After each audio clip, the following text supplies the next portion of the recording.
बिस्मिल्लाहिर्रहमानिर्रहीम। स्टूडेंट्स, आज हम अपना चैप्टर नंबर 5 स्टार्ट करेंगे, फ़िज़िकल स्टेट्स ऑफ मैटर। और फिज़िकल स्टेट्स ऑफ मैटर यानी कि मैटर जो है, जो कि हम पहले प्रीवियस क्लासेस में पढ़ चुके हैं कि matter is everything which have mass and occupy space. तो हमारे पास मैटर जो है वो फिज़िकली कितनी फॉर्म्स में प्रेजेंट है। तो very preliminary stage of our study, we have three states of matter, that is solid, liquid and gas. All these states of matter have difference of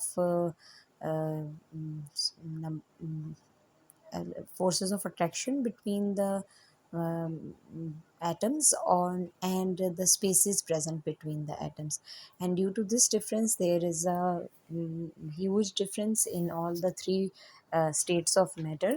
Now we will discuss them one by one. First of all, we will discuss the gaseous state of matter.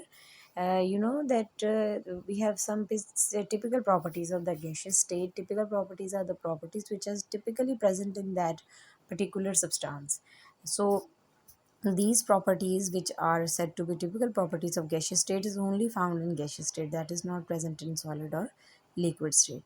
So first typical property is diffusion. Diffusion is the movement of molecules from the area of higher concentration to the area of lower concentration. This is the definition of diffusion. You can see this definition in the third line of this paragraph. And we can quote an example of diffusion in the form of that we have a rotten egg. If we keep that rotten egg in one corner of the room or in one part of the room, you will soon experience or feel the smell in the whole room. Similarly, if we spray a room spray or any deodorant in one part of the room or in one corner of the room, you can feel the smell of that deodorant spray within few seconds in the whole room.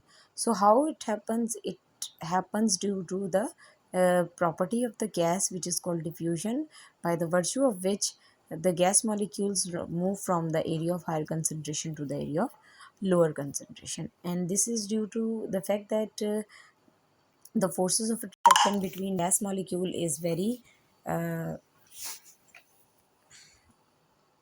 weak, and so the molecules can move freely. And similarly, the spaces between them are also very large, so they can move freely.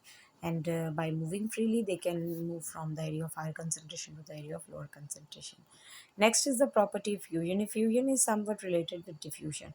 In this process, the molecules of the gas pass through a hole one after the another without colliding with each other from the area of higher concentration to the area of lower concentration. You can see the um, difference in diffusion and effusion in the given figure 5.1. You can see the A part representing diffusion and B part representing effusion.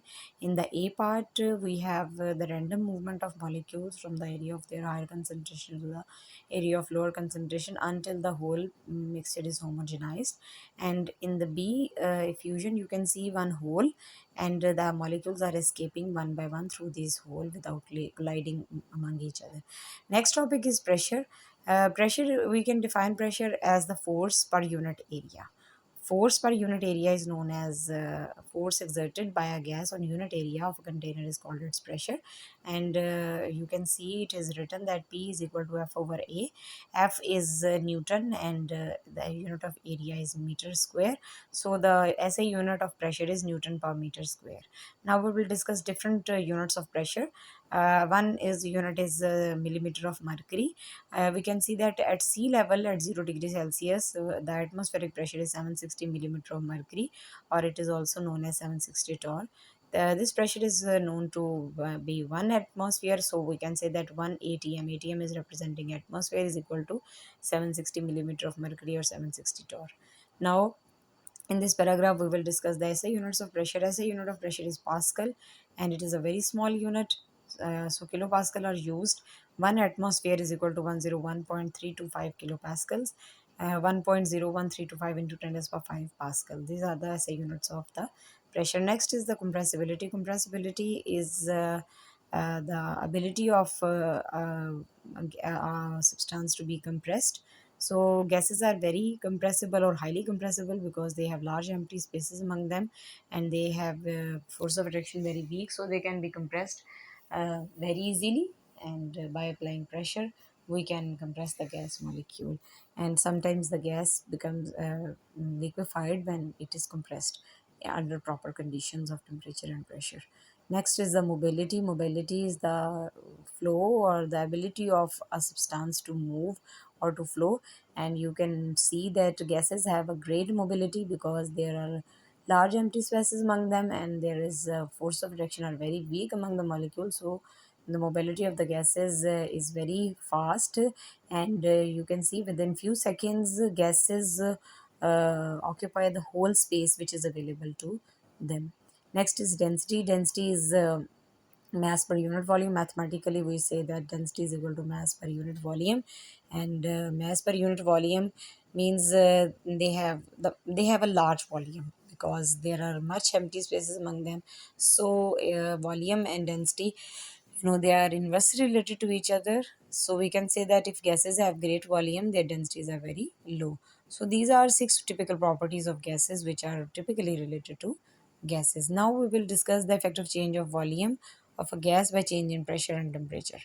This is very simple, that we can understand the effect of pressure, change in pressure and temperature.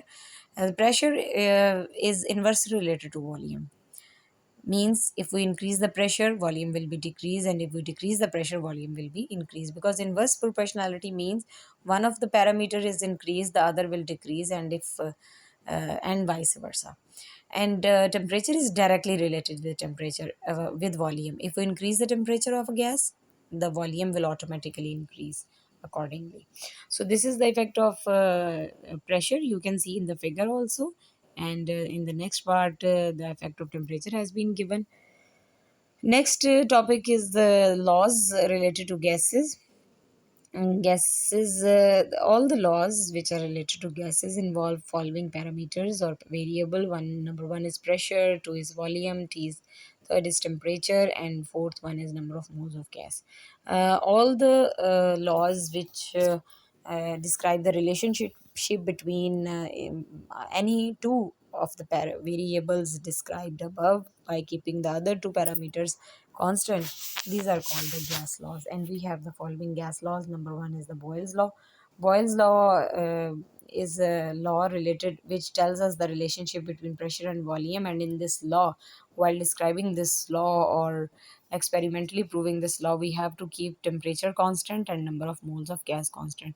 This law is very simple. It states that if pressure on a gas is increased by keeping temperature and the number of moles of gas constant, the volume of the gas decreases. So mathematically, we can represent that volume is inversely related to pressure. And if we remove the proportionality sign, we will put an equal mark, and we will keep a constant on right hand side of the equation.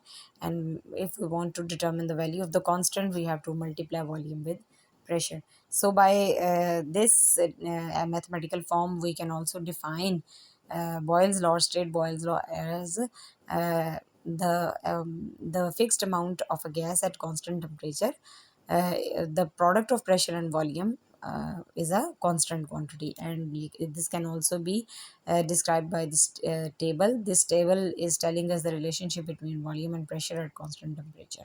So this is the Boyle's law. Here in on this page, the volume or the statement of the Boyle's law is given. Boyle's law states that the volume of a fixed amount of a gas at a given temperature is inversely proportional to the applied pressure.